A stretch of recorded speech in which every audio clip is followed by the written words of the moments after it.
मैं honourable chairman का धन्यवाद करता हूं कि उन्होंने आज जो पिछले 2-3 दिनों में घटनाएं हुई उस पर हमें बोलने की इजाज़त दी। मैं सब चीज़ को रिपीट नहीं करना चाहता हूं कि आप राज्यसभा की प्रोसीडिंग से वो स्पीच ले सकते हैं।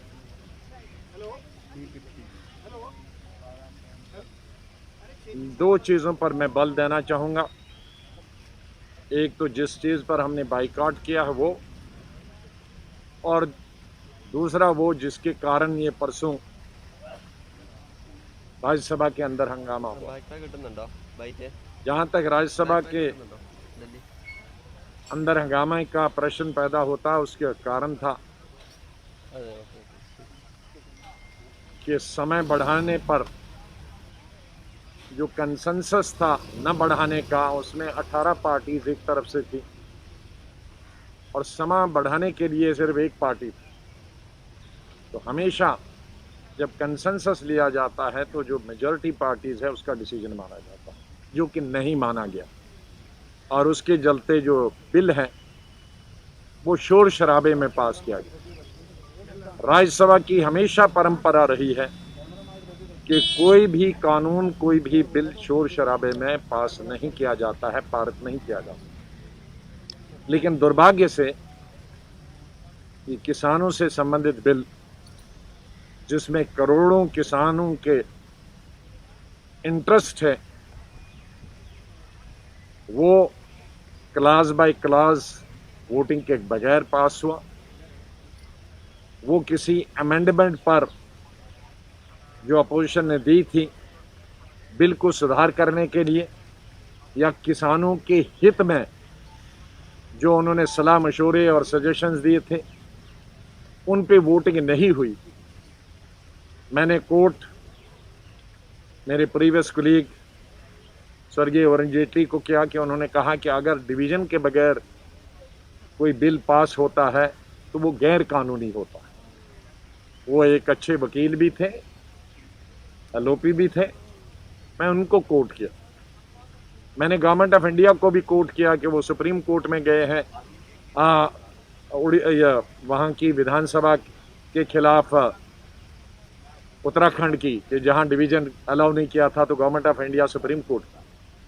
तो हमने कल राष्ट्रपति जी को भी लिखा है कि जो बिल पास हुआ है उसमें तमाम प्रोसीजर्स जो होते हैं पार्लियामेंट्री, वो पूरे नहीं किए गए हैं, इसलिए वो इस बिल को स्वीकृति न दें।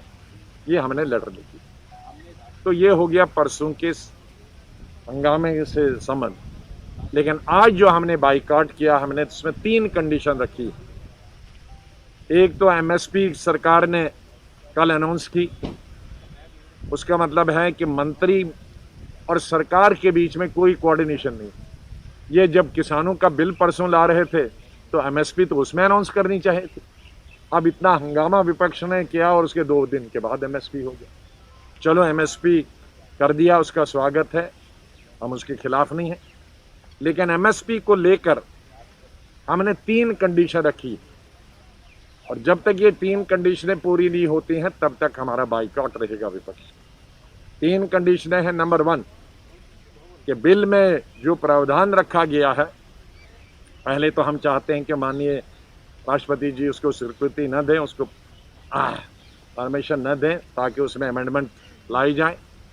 लेकिन मान लीजिए अगर राष्ट्रपति जी ने स्वीकृति दी और ये कानून बना, तो हम चाहते हैं कि एक चौथा बिल आना चाहिए, तीसरा बिल आना चाहिए, या सदन के अंदर माननीय प्रधानमंत्री जी ने या कृषि मंत्री ने कहना चाहिए 3 चीज़ें कि एक, ये जो ओपन मार्केट में बेच सकता है किसान, चाहे वो चावल बेचे, चाहे वो गेहूं बेचे, चाहे वो कुछ भी बेचे, वो एमएसपी से नीचे नहीं बेच सकता। खरीदने वाला एमएसपी से नीचे नहीं खरीद सकता, और उसको गैर कानूनी बनाना चाहिए। अगर कोई एमएसपी से नीचे खरीदेगा प्राइवेट, तो उसको कानूनी सजा होनी चाहिए। दूसरा, जो एमएसपी है वो फिक्स होनी चाहिए C2 formula of Swaminathan committee का जो रूल है उसके आधार पर एमएसपी फिक्स होना चाहिए। तीसरा, प्राइवेट के एजेंसीज के बगैर भी स्टेट एजेंसी और गवर्नमेंट ऑफ इंडिया की तरफ फूड कॉरपोरेशन ऑफ इंडिया अनाज खरीदती है।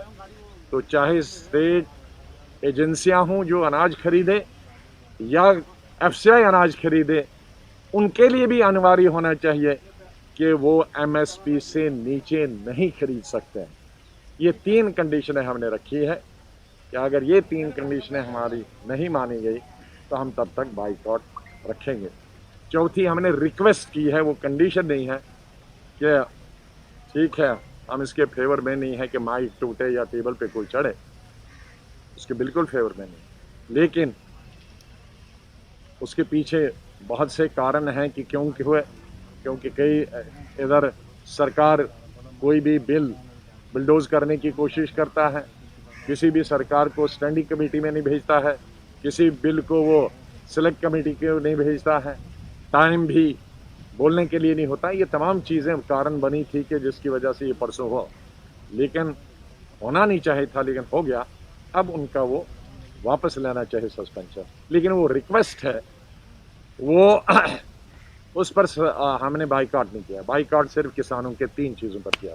बहुत बहुत धन्यवाद, थैंक यू वेरी मच। एक चीज और पूछिए, आज सुबह डिप्टी चेयरमैन जो है वो गए, ठीक है, डिप्टी चेयरमैन जी गए, बहुत अच्छा उन्होंने जेस्चर दिया।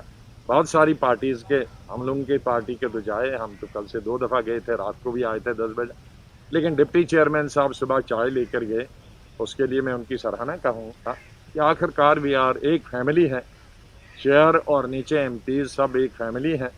चाहे हम विभिन्न पार्टी से संबंधित रखते हों, लेकिन हमको एक फैमिली की तरह एक अच्छे वातावरण में सदन को चलाना चाहिए। बहुत बहुत धन्यवाद, थैंक यू।